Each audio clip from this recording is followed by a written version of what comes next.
Good morning student, this is Pooja Yadav. देखिए student, मैं आज आपको बिजनेस लॉ जो बीकॉम फर्स्ट ईयर है उसमें जो फर्स्ट पेपर है आपका बिजनेस लॉ, ठीक है, व्यापारिक संधिनियम जो है आपकी बुक है वो आपको पढ़ाऊंगी।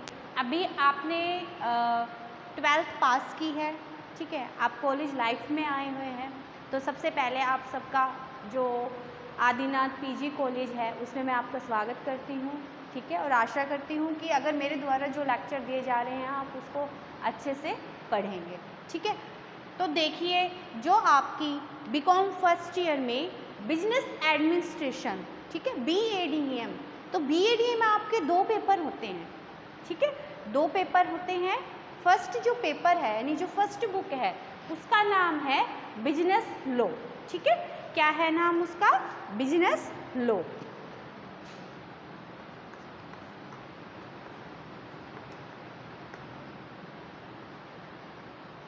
ठीक है, यानी व्यापारिक संधिनियम, ओके, ठीक, ये फर्स्ट बुक है आपकी। सेकंड जो बुक होगी दैट इज एंटरप्रेन्योरशिप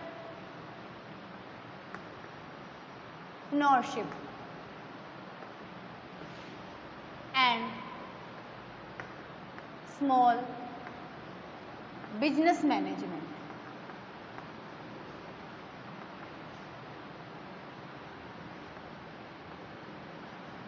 ठीक है, यानी उद्यमिता एवं लघु व्यवसाय प्रबंध, उद्यमिता एवं लघु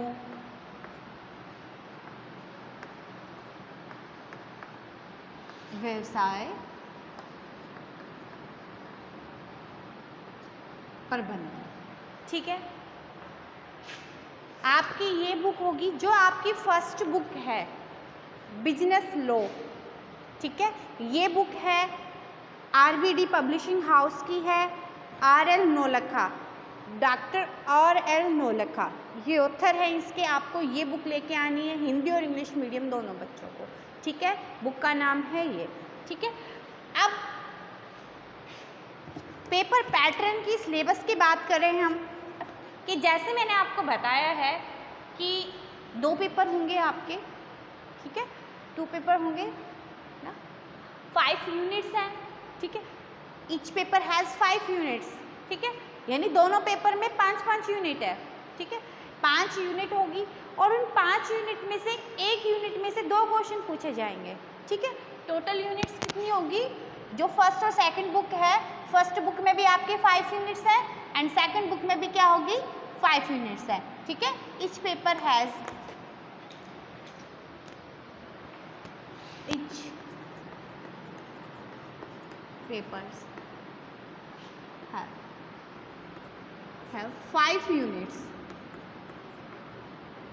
ओके, यानी दोनों पेपर की 5-5 अलग यूनिट होगी, ठीक है। तो क्वेश्चन आस्क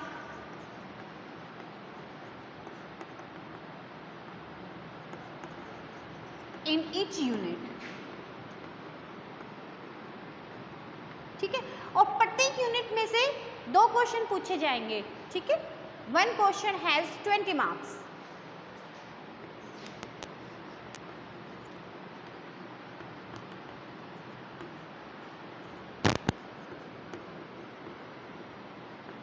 एक क्वेश्चन 20 नंबर का होगा, ठीक है।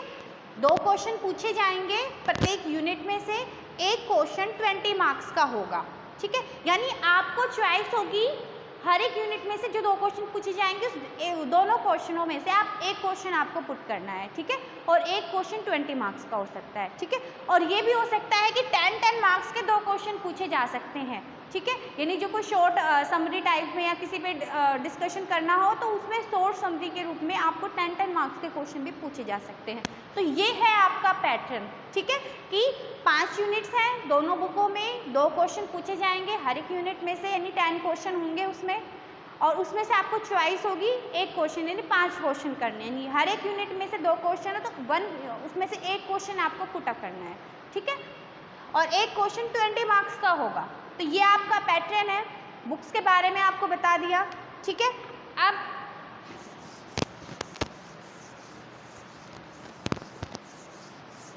हम फर्स्ट बुक करेंगे पहले, ठीक है। दैट इज कौन सी है, व्यापारिक संनियम यानी बिजनेस लॉ है आपकी बुक। अब इसके हम सिलेबस की तरफ चलते हैं, ठीक है। यानी जो पेपर फर्स्ट में आपका सिलेबस है,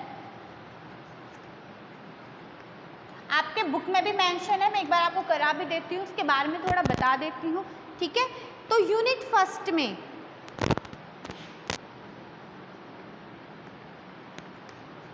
ठीक है, यूनिट फर्स्ट में आपका चैप्टर है द इंडियन कॉन्ट्रैक्ट एक्ट 1872।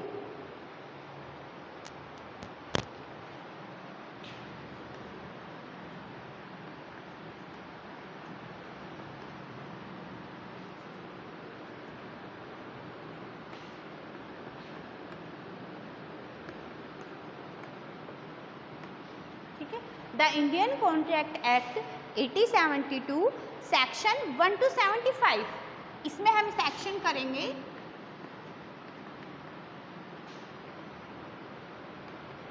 ठीक है। अब इसके सेक्शन 1 to 75 के अकॉर्डिंग बहुत से चैप्टर्स होंगे, ठीक है। उन चैप्टर्स के बारे में पढ़ेंगे, जैसे इंडियन कॉन्ट्रैक्ट एक्ट 1872 है, ठीक है। तो इसमें बहुत से इसके क्या है चैप्टर पढ़ेंगे, ठीक है। आपके ये जो फर्स्ट यूनिट है ये थोड़ी बड़ी रहेगी, इसमें आपके बहुत से चैप्टर हैं, ठीक है। जैसे contract act, meaning of contract, classification of contract या एग्रीमेंट, प्रपोजल, एक्सेप्टेंस, ठीक है। यानी प्रस्ताव और स्वीकृति क्या है, अनुबंध क्या होते हैं, उनकी परिभाषा, आवश्यक तत्व, ठीक है।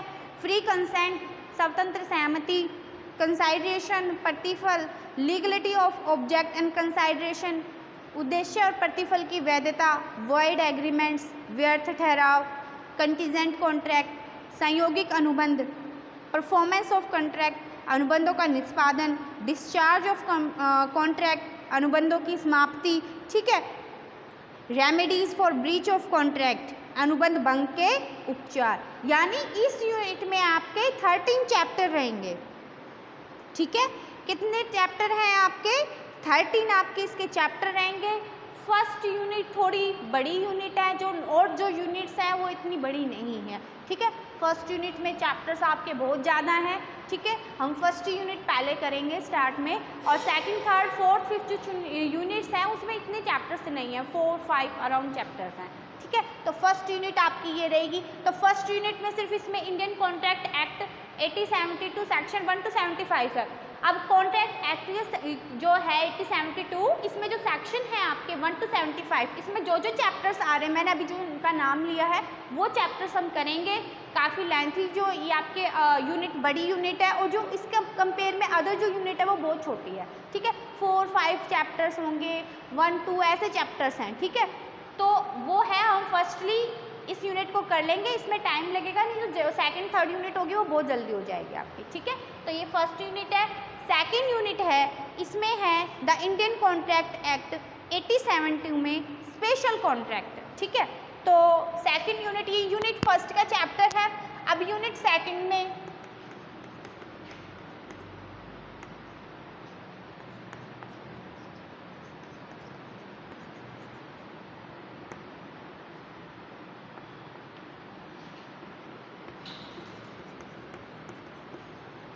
इंडियन कॉन्ट्रैक्ट एक्ट 1872 में जो स्पेशल इसके कॉन्ट्रैक्ट्स हैं, ठीक है, उसके बारे में।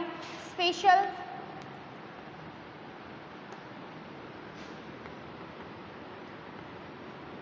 कॉन्ट्रैक्ट्स, स्पेशल कॉन्ट्रैक्ट्स में हमारी जो कॉन्ट्रैक्ट है, indemnity, guarantee, bailment, plays and agency, ठीक है। यानी जो आपके 14 चैप्टर तो हमारे रहेंगे यूनिट फर्स्ट में, ठीक है। और 14 चैप्टर के बाद जो नेक्स्ट चैप्टर हैं, इंडेमनिटी, ठीक है, क्षतिपूर्ति, गारंटी, बेलमेंट यानी आपका निक्षेप, प्लेज गिरवी, एजेंसी, जो एजेंसी के चैप्टर हैं, ठीक है, वो चैप्टर्स होंगे आपके यूनिट सेकंड में, ठीक है। आपके बुक में 1 to 14, ठीक है, ये चैप्टर्स हैं आपके वो होंगे कंप्लीटली आपकी फर्स्ट यूनिट में। उसके बाद जो इसमें आप स्पेशल कॉन्ट्रैक्ट में हम अब इसमें करेंगे इंडिमनिटी, ठीक है, guarantee, bailment, plays and agency, ठीक है। ये आपके सेकंड यूनिट में है। सेकंड यूनिट में आपके चैप्टर रहेंगे 15 से 18 तक, ठीक है। 15 से 18 जो चैप्टर हैं वो होंगे आपके 15 से 18 तक, यानी इसमें सिर्फ 4 चैप्टर है और ये थोड़ी बड़ी है यूनिट, 1 से 14 चैप्टर है, बट इंटरेस्टिंग यूनिट है। आप डीपली उसको पढ़ेंगे आपको अच्छे से समझ में आएगा, ठीक है। और ये जब आप इनको क्लियर आप हो जाएंगे, आपके ये कॉन्सेप्ट क्लियर हो जाएंगे, तो फिर अदर जो कॉन्सेप्ट होंगे आपको बहुत जल्दी समझ में आएंगे आसानी से। इसमें सिर्फ आपके 4 चैप्टर हैं, ठीक है, 15 से 18 तक। अब यूनिट 3 पे चढ़ते हैं।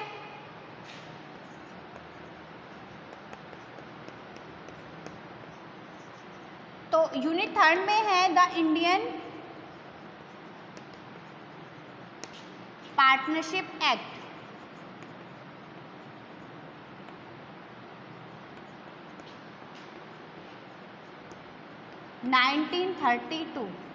ठीक है, यानी जो भारत साझेदारी अधिनियम है 1932 है, वो है आपका, ठीक है। तो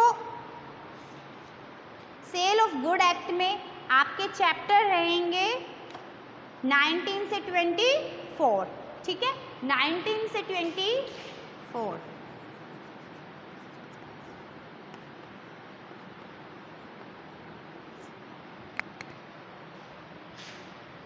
इसको राइट डाउन कर लीजिए आप पहले।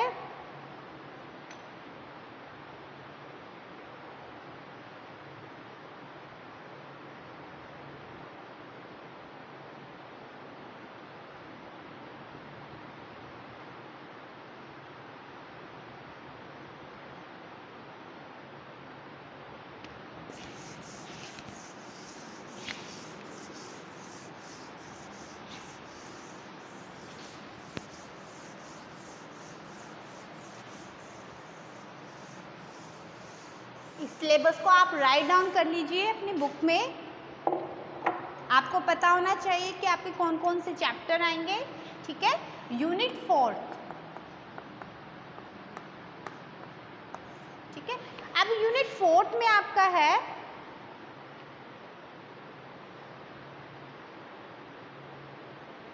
इंडियन पार्टनरशिप एक्ट, ठीक है।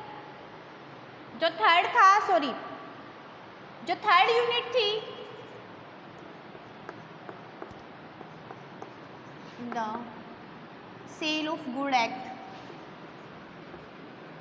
रोंगली मैंने 4th यूनिट का बता दिया, इंडियन पार्टनरशिप एक्ट। तो सेल ऑफ गुड एक्ट है, ठीक है, यानी जो वस्तुओं का विक्रय जो अधिनियम है, ठीक है, सेल ऑफ गुड एक्ट 1930, ये आपकी क्या है, थर्ड आपकी यूनिट है। और इस थर्ड यूनिट में आपकी चैप्टर रहेंगे 19 से 24। सॉरी वो है ना, मैंने पार्टनरशिप एक्ट वाले उसमें बता दिया था, चैप्टर रहेंगे आपके 19 से 24। यूनिट 4 रहेगी आपकी इंडियन पार्टनरशिप एक्ट, ठीक है, इंडियन पार्टनरशिप एक्ट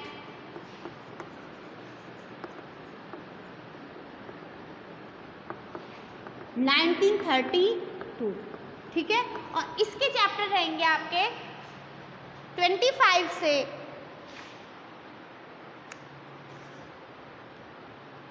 ठीक है। ये एक अलग से ही है, इसमें इंडियन पार्टनरशिप जो एक्ट हैं, ठीक है। तो इंडियन पार्टनरशिप एक्ट में आपके इसमें 5 चैप्टर्स हैं, अलग से ही आपके बुक में दिए हुए हैं, 1 से लेके 5 चैप्टर्स होंगे पार्टनरशिप एक्ट के बारे में कंप्लीटली इंफॉर्मेशन के लिए, ठीक है। एंड लास्ट है जो आपके यूनिट 5। यूनिट 5 में हम कंज्यूमर प्रोटेक्शन एक्ट, ठीक है, limited liability partnership act and consumer protection act,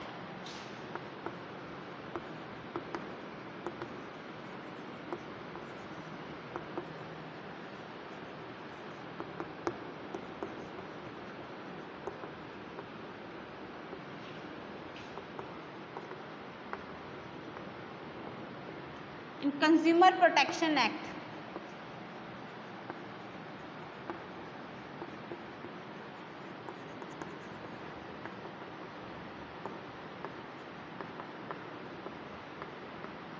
ठीक है, ये आपकी 5 यूनिट है।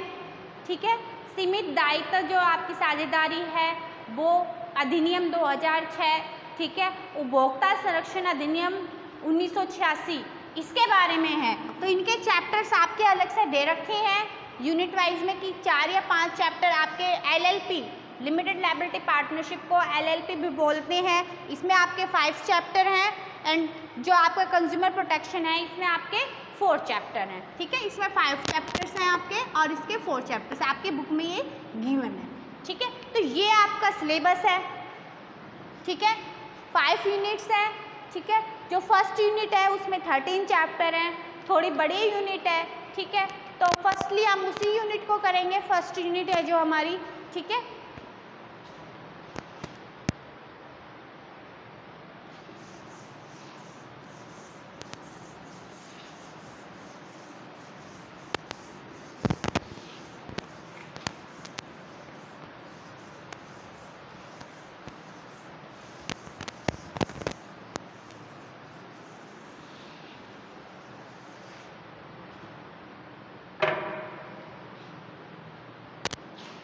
हमारी जो फर्स्ट यूनिट है उसमें जो हम आज चैप्टर करेंगे द इंडियन कॉन्ट्रैक्ट एक्ट।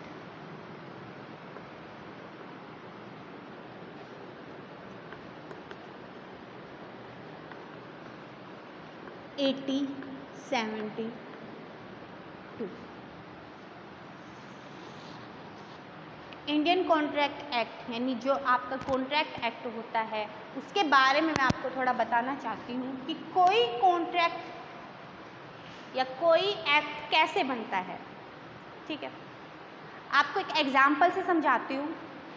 देखिए कि आप जैसे सभी रोड पर व्हीकल तो चलाते हैं, कोई बाइक चलाता है, कोई स्कूटी चलाता है।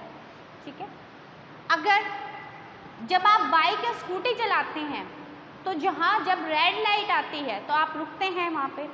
हाँ जी, रुकते हैं वहाँ पे। नहीं रुकोगे तो क्या हो जाएगा, जो रूल्स है वो फॉलो नहीं करेंगे तो क्या हो जाएगा, एक्सीडेंट हो जाएगा।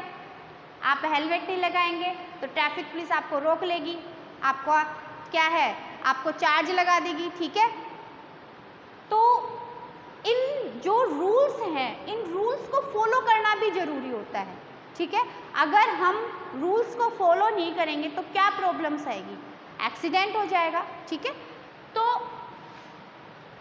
मोटर व्हीकल से रिलेटेड, ठीक है, जैसे हम जो मोटर व्हीकल्स चलाते हैं, ठीक है, अगर आप मोटर व्हीकल चलाते वक्त जो रूल्स हैं उसको फॉलो ना करें तो आपके पास क्या प्रॉब्लम आएगी, फर्स्टली क्या समस्याएं आएंगी, एक्सीडेंट होगा, है ना।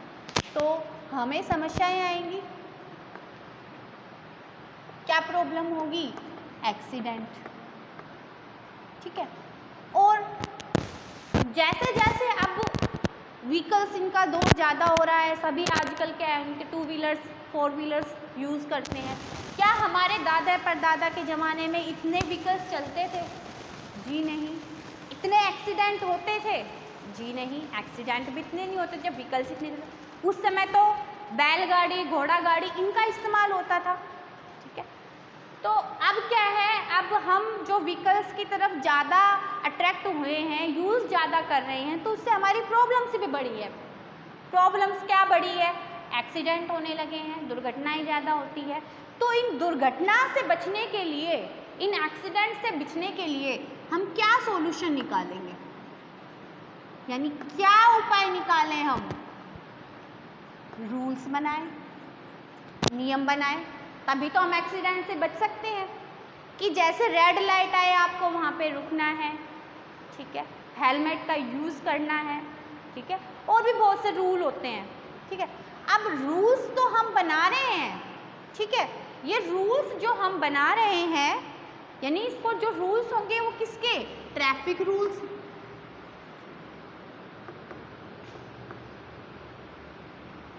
ठीक है, किससे रिलेटेड है ये, ये हमारे मोटर व्हीकल्स के तो बना रहे हैं, उनकी प्रॉब्लम को दूर करने के लिए तो बना रहे हैं, ठीक है। यानी जो मोटर व्हीकल्स होते हैं उनकी प्रॉब्लम को दूर करने के लिए, उसके सॉल्यूशन के लिए हम रूल्स बना रहे हैं। अब एक रूल तो है नहीं कि आप जैसे रेड लाइट पर रुक गए तो ठीक है, दुर्घटना नहीं होगी, एक्सीडेंट नहीं होगा। बहुत सारे रूल्स होते हैं, तो बहुत सारे रूल्स के लिए एक रूल बुक बनानी है जिसमें रूल्स मेंशन होते हैं, ठीक है। इन रूल बुकों में ट्रैफिक से रिलेटेड रूल्स होते हैं, ठीक है। अब जब इस रूल बुक को हम पार्लियामेंट में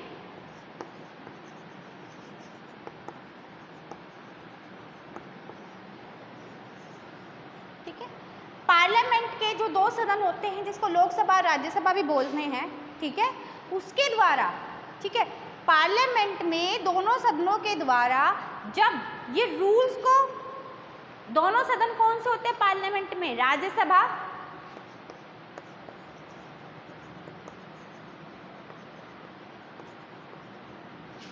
लोकसभा, ठीक है।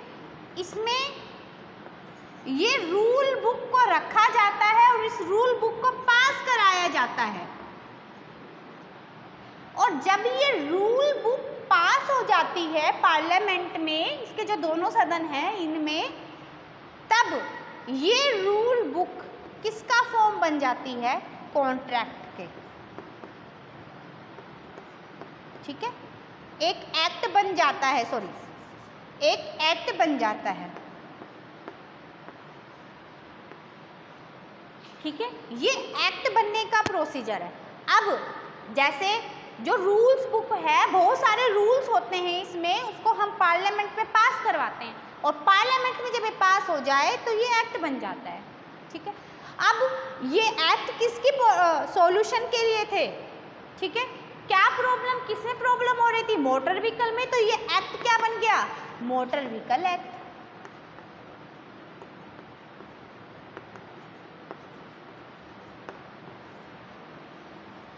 और जो हम कंपनी लॉ कर रहे हैं, सॉरी बिजनेस लॉ हम कर रहे हैं, ठीक है, बिजनेस लॉ जो हम कर रहे हैं इसमें आपको एक्ट के बारे में पता होना चाहिए, किसी तरह का भी कोई एक्ट हो, एक्ट बनने का यही प्रोसीजर होता है। आपके पास प्रॉब्लम होती है, उस प्रॉब्लम का सॉल्यूशन हम रूल से निकालते हैं। एक रूल नहीं होते, बहुत सारे बुक होती है, रूल बुक बोलते हैं जिसको, जिसमें बहुत सारे रूल्स होंगे, ठीक है। जैसे मोटर व्हीकल से रिलेटेड बहुत से रूल्स बनाए गए, ठीक है। अब जब ये रूल बुक पार्लियामेंट में पास होती है तब वो फॉर्म बनता है एक्ट, ठीक है। अब ये तो हमने ट्रैफिक मोटर व्हीकल से रिलेटेड हमारे सॉल्यूशन थे। अब हम बात करें बिजनेस फॉर्म में, भाई बिजनेस लॉ कर रहे हैं तो बिजनेस की तो बात ही करेंगे, ठीक है, यानी कमर्शियल रूप में जो भी है। अब हम बिजनेस करते हैं तो बिजनेस में हमारे सामने क्या प्रॉब्लम आती है, फ्रॉड, कि एक व्यक्ति ने यानी एक पर्सन ने ये बोल दिया या ये कॉन्ट्रैक्ट कर लिया कि मैं आपके साथ ही काम करूंगा, बट वो अपना मुकर जाए, ब्रीच ऑफ कॉन्ट्रैक्ट कर दे उस बात के लिए जिसके लिए उसने मंजूरी दी थी, वो काम ना करे, ठीक है। तो ये बहुत सी प्रॉब्लम आती है, ठीक है। तो बिजनेस में क्या प्रॉब्लम, फ्रॉड,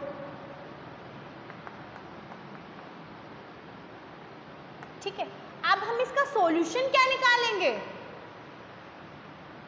इसका सॉल्यूशन ये होगा कि बिजनेस रिलेटेड हम क्या निकालेंगे, जो बिजनेस में हम कॉन्ट्रैक्ट करते हैं उस कॉन्ट्रैक्ट यानी जो अनुबंध करते हैं उससे रिलेटेड हम क्या निकालें, रूल्स निकालें, ठीक है। यानी इसका सॉल्यूशन क्या होगा, जैसे ट्रैफिक में हम ट्रैफिक रूल्स निकाल रहे थे मोटर व्हीकल से संबंधित, हम बिजनेस में क्या करते हैं, कॉन्ट्रैक्ट करते हैं थर्ड पार्टी के साथ, ठीक है। आप कोई भी चीज़ खरीद रहे हैं किसी से, आपने कोई बिजनेस सेटअप किया, आपने कोई कंपनी फॉर्म की है, तो आप थर्ड पार्टी के साथ तो कॉन्ट्रैक्ट करेंगे ही ना। आप सामान भी लेके आएंगे, ठीक है, उधार माल भी ला सकते हैं, ठीक है, क्रेडिटर के रूप में, ठीक है। तो फिर क्या होता है, बहुत से आपको रूल्स तो उसके करने होंगे ना, तो रूल्स क्या, एक रूल भी नहीं होगा, पूरी क्या बनेगी, रूल बुक, जिसमें डिफरेंट रूल्स हैं रिलेटेड टू कॉन्ट्रैक्ट, कि आप ऐसे कॉन्ट्रैक्ट कर सकते हैं, आप ऐसे कॉन्ट्रैक्ट कर सकते हैं, क्या आपकी ऑब्लिगेशन होगी उसके बारे में। और जब इस रूल बुक को हम पार्लियामेंट में पास करवा लेते हैं, ठीक है, जब इस रूल बुक को पार्लियामेंट में पास करा दिया जाता है तो इससे आपका क्या बन गया, एक्ट। अब ये एक्ट हमारे किससे रिलेटेड था, कॉन्ट्रैक्ट से, तो ये कैसा एक्ट बन गया, कॉन्ट्रैक्ट एक्ट 1872, ठीक है।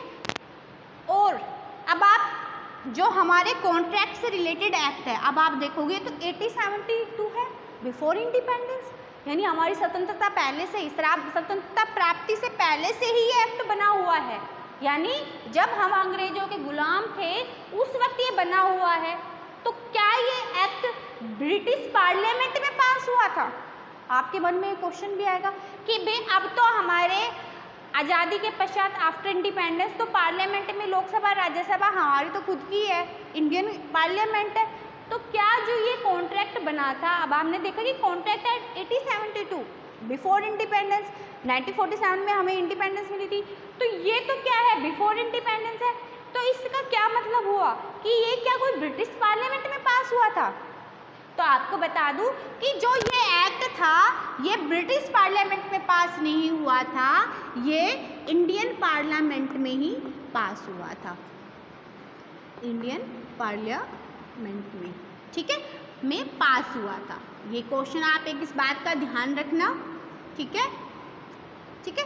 और ये कॉन्ट्रैक्ट एक्ट कब बना था, 1872, 1 सितंबर 1872, 1 सितंबर 1872, 1 सितंबर 1872 को ये कॉन्ट्रैक्ट एक्ट बना था, इंडियन कॉन्ट्रैक्ट एक्ट 1872 पार्लियामेंट में पास हुआ था और 1 सितंबर 1872 को संपूर्ण भारत में लागू हुआ था, ठीक है। तो ये था कॉन्ट्रैक्ट एक्ट के बारे में कि आप पढ़ रहे हैं, आपका बेस यही है, तो इसके बारे में आपको पता चले कि कोई कॉन्ट्रैक्ट या कोई एक्ट कैसे बनता है, हमारे पास प्रॉब्लम आती है उसका हम सॉल्यूशन ढूंढते हैं, रूल्स बनाते हैं, रूल्स बुक बनती है, उस रूल बुक को हम पार्लियामेंट में पास कराते हैं और उसके बाद जाके कोई एक्ट बनता है, ठीक है। और जो प्रॉब्लम हुई जिसका हुआ, ऐसे इंडियन पार्टनरशिप एक्ट हो गया हमारा 1932, सेल ऑफ गुड एक्ट 1930, जिससे प्रॉब्लम है उसके एक्ट बन गए, ठीक है। कंज्यूमर प्रोटेक्शन एक्ट जो आपका 1986 है, ये भी इसी फॉर्म में ऐसे ही एक्ट बना है, ठीक है। तो ये आपको समझ में आया होगा कि कोई एक्ट कैसे बनता है, ठीक है। इसको राइट डाउन कीजिए आप पहले।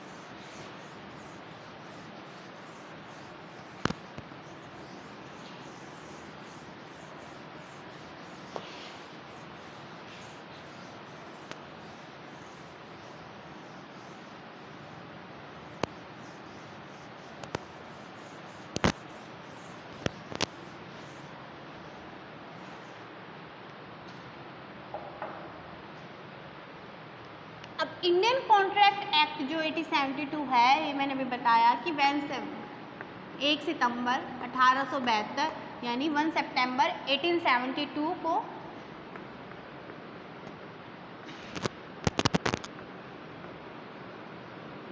ठीक है वोल इंडिया में इन्फोर्स हुआ था, ठीक है, जम्मू कश्मीर को छोड़कर, ठीक है। तो 1 सितंबर 1872 को ये लागू हुआ था, ठीक है, पूरे भारत में हुआ था। अब जो आपका ये एक्ट है Indian contract act came into force on 1 सितंबर 1872। It extend to whole of India except the state of Jammu and Kashmir, ठीक है, यानी जम्मू और कश्मीर को छोड़कर वॉल इंडिया में ये क्या है एप्लीकेबल हुआ था, ठीक है। और कब फोर्स में हुआ था, केम into force on 1 September act हो। अब इस कॉन्ट्रैक्ट में हम कौन कौन से कॉन्ट्रैक्ट हम इंक्लूड करते हैं?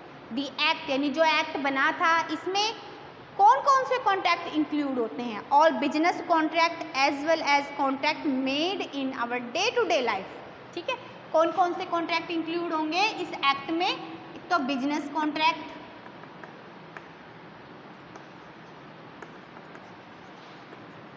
ठीक है, और day to day life contracts. यानी जो हमारे बिजनेस से रिलेटेड जो भी अनुबंध है, ठीक है, यानी जो बिजनेस आप करते हैं, व्यवसाय करते हैं, उससे रिलेटेड जो भी कॉन्ट्रैक्ट अनुबंध है, ठीक है, वो होंगे। और हमारे डे टू डे लाइफ यानी जो भी हम काम करते हैं उससे रिलेटेड जो भी कॉन्ट्रैक्ट होंगे वो सारे कॉन्ट्रैक्ट इसमें आएंगे। कॉन्ट्रैक्ट एक्ट 1872 ये सारे अनुबंध इसमें आएंगे। जैसे आप कहीं भी शॉप जैसे किराने की दुकान पर जाकर कोई सामान खरीदते हैं तो आपको क्या मिलता है? सामान मिलता है, आप उसको पैसे देते हैं, ठीक है। तो बहुत से ऐसे जो कॉन्ट्रैक्ट है आप daily day to day life में आप करते हैं, ठीक है। जैसे आप कोई किसी से बुक सेलर से बुक खरीदते हैं, टिकट खरीदते हैं, तो कोई सर्विसेज लेते हैं, कोई गुड्स ले रहे हैं, तो ये सब किसके अंतर्गत आते हैं? सारे कॉन्ट्रैक्ट यानी अनुबंध के अंतर्गत आते हैं, ठीक है। हम डे टू डे लाइफ में बहुत सारे ऐसे कॉन्ट्रैक्ट करते हैं। बिजनेस कॉन्ट्रैक्ट, बिजनेस को रिलेटेड जो भी कॉन्ट्रैक्ट आते हैं, तो ये सारे कॉन्ट्रैक्ट जो हमारा कॉन्ट्रैक्ट एक्ट 1872 है इसमें इंक्लूड होता है। ये सारे कॉन्ट्रैक्ट होंगे। मैं आपको बताऊंगी कौन कौन से कॉन्ट्रैक्ट और जो कौन से कॉन्ट्रैक्ट है इंक्लूड नहीं होते हैं उसके बारे में अच्छे से, ठीक है। तो बिजनेस कॉन्ट्रैक्ट और daily day to day life जो कॉन्ट्रैक्ट्स होते हैं वो इंक्लूड होते हैं, ठीक है। अब इसमें है बिजनेस जो हमारा इंडियन कॉन्ट्रैक्ट एक्ट है इसमें 11 तो हमारे चैप्टर्स हैं। जो एक्ट बना है इसमें कितने चैप्टर्स हैं? हमारे 11, ठीक है। और इसमें सेक्शन थे हमारे, चैप्टर्स तो आपके 11 थे और सेक्शन थी 266, ठीक है। चैप्टर्स का मतलब है अध्याय एंड सेक्शन का मतलब है धाराएं।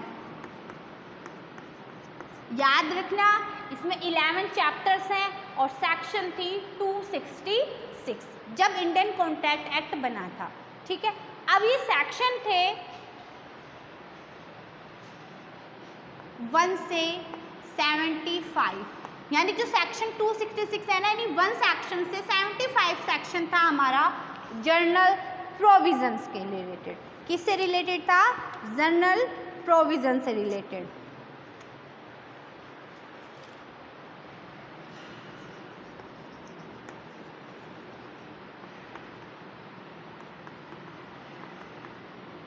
ठीक है। अब जर्नल प्रोविजंस में जो हमारा था कि अनुबंध के सामान्य सिद्धांत,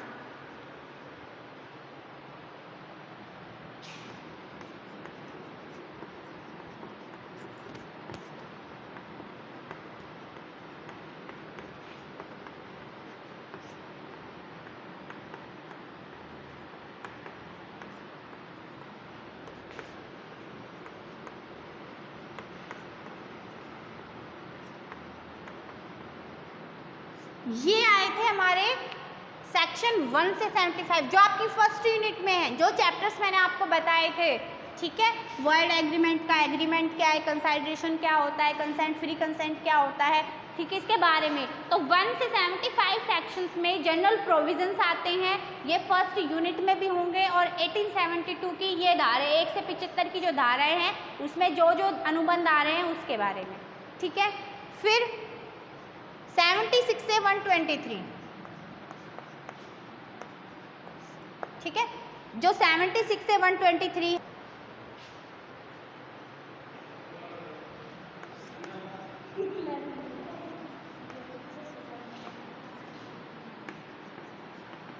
ठीक है।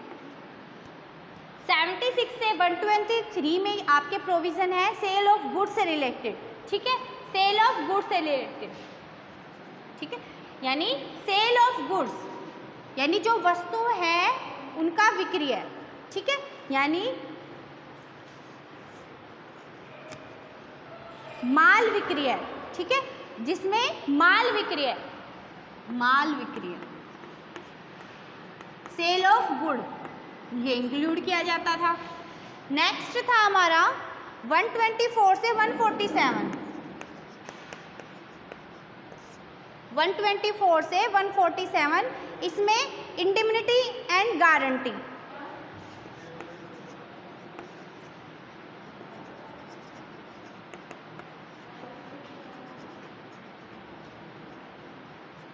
ठीक है, इंडेमनिटी एंड गारंटी यानी हानि रक्षा तथा गारंटी अनुबंधी संबंधी प्रावधान, हानि रक्षा तथा गारंटी,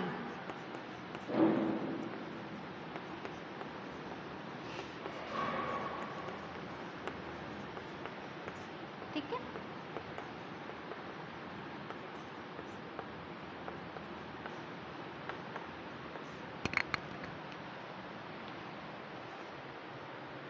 नेक्स्ट था इसमें 148 से 181, 148 से 181 बेलमेंट एंड प्लेस,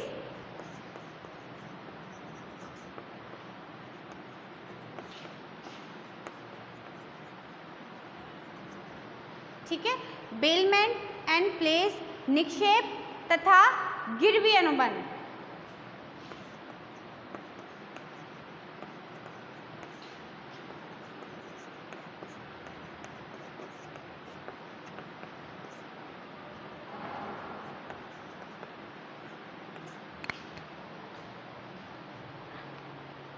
नेक्स्ट था इसमें 182 से 238,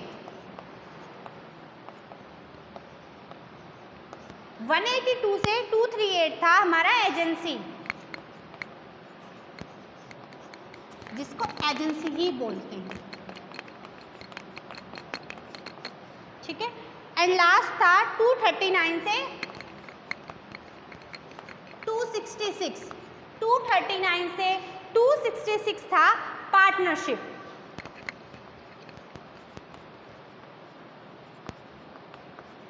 यानी साझेदारी।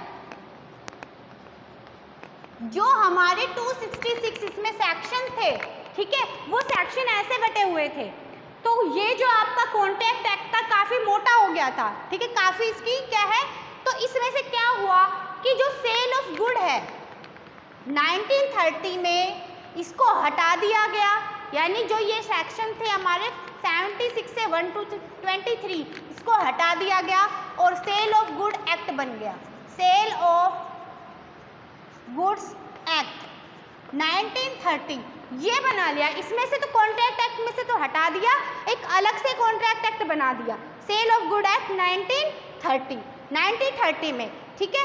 एंड पार्टनरशिप में 1932 में क्या हुआ, इस पार्टनरशिप वाला यानी जो ये सेक्शन थी इसको भी हटा दिया गया और एक अलग से एक्ट बना दिया, the Indian partnership act, the Indian partnership act, भारतीय साझेदारी अधिनियम 1932 1932 में, ठीक है। तो अब इसमें इंडियन कॉन्ट्रैक्ट एक्ट में क्या है, 1 से 75 जनरल प्रोविजन है, 124 से 147 इंडेमनिटी एंड गारंटी है, हानि रक्षा तथा गारंटी है, 148 से 181 बेलमेंट और प्लेस से रिलेटेड है, और 182 से 238 जो सेक्शन है हमारे वो एजेंसी वाले हैं। सेल ऑफ गुड और पार्टनरशिप से रिलेटेड अलग से एक एक्ट बना दिया है, ठीक है, ताकि जो हमारा इस पर ज़्यादा जोर पड़ता था, जो हमारा कॉन्ट्रैक्ट एक्ट था 1872 था, ठीक है, तो इसमें से अब ये अलग से कॉन्ट्रैक्ट क्या है बना दिए गए। तो ये आपके कॉन्ट्रैक्ट एक्ट 1872 के बारे में है, इसको आप राइट डाउन कर लीजिए। फिर हम आगे जो क्लासेस में जो हमारा नेचर होगा इंडियन कॉन्ट्रैक्ट एक्ट इसके बारे में पढ़ेंगे।